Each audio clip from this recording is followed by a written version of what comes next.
Good morning, everyone. I am Nizel Joy Makalisang, and today I am going to tell you the story entitled The Story of an Hour by Kate Chopin.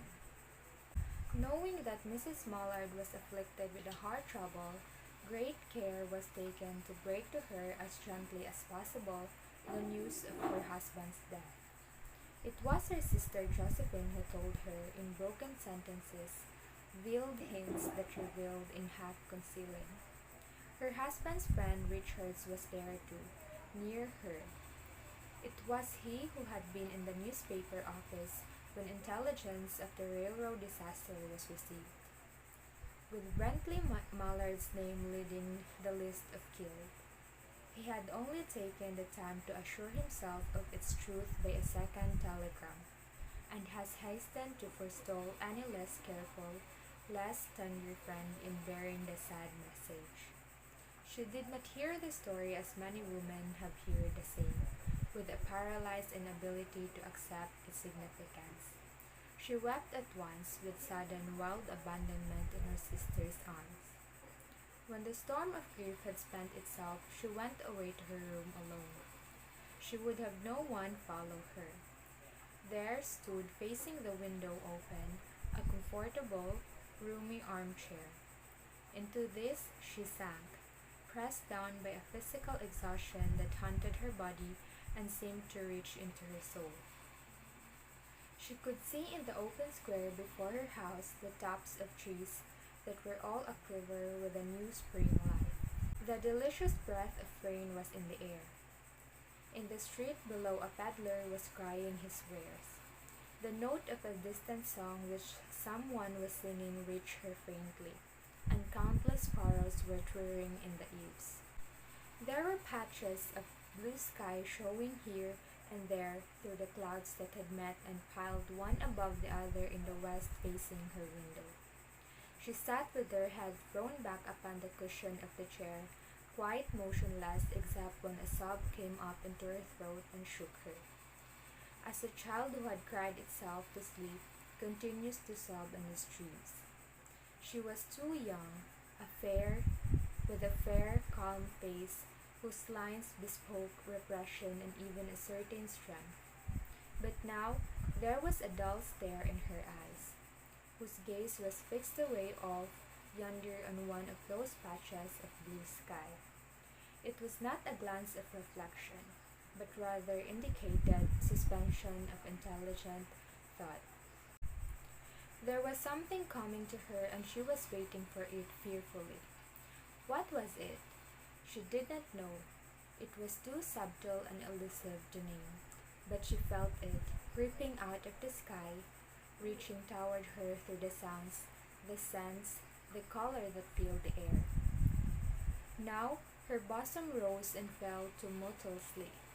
She was beginning to recognize this thing that was approaching to possess her, and she was striving to beat it back with her will, as powerless as her two white, slender hands would have been. When she abandoned herself, a little whispered word escaped her slightly parted lips. She said it over and over underneath her breath. Free, free, free. The vacant stare and the look of terror had followed it went from her eyes. They stayed keen and bright.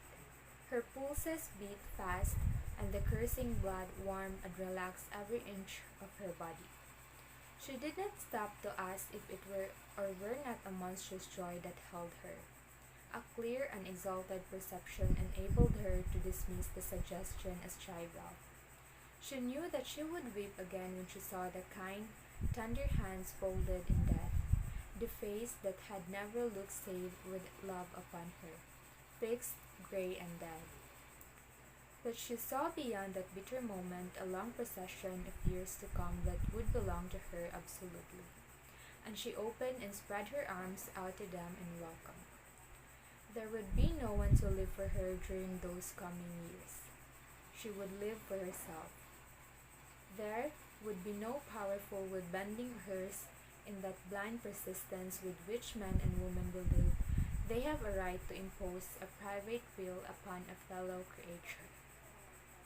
A kind intention or a cruel intention made the act seem no less a crime as she looked upon it that brief moment of illumination. And yet she had loved him, sometimes. Often she had not. What did it matter? What could love, the unsolved mystery, count for in the face of this possession of self-assertion which she suddenly recognized as the strongest impulse of her being? Free, body and soul free, she kept whispering.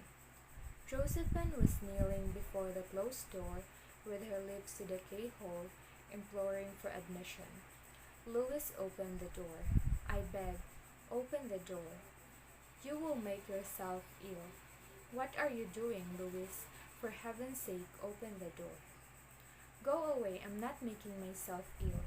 No, she was drinking in a very elixir of life through the open window. Her fancy was running riot along those days ahead of her. Spring days, summer days, and all sort of days that would be her own. She breathed a quick prayer that life might be long.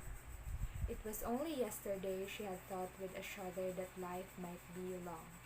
She arose at length and opened the door to her sister's importunities. There was a feverish triumph in her eyes, and she carried herself unwittingly like a goddess of victory. She clasped her sister's waist, and together they descended the stairs. Richard stood waiting for them at the bottom. Someone was opening the front door with a latchkey. It was Brantley Mallard who entered, a little travel-stained, composedly carrying his gripsack and umbrella. He had been far from the scene of the accident, and did not even know there had been one.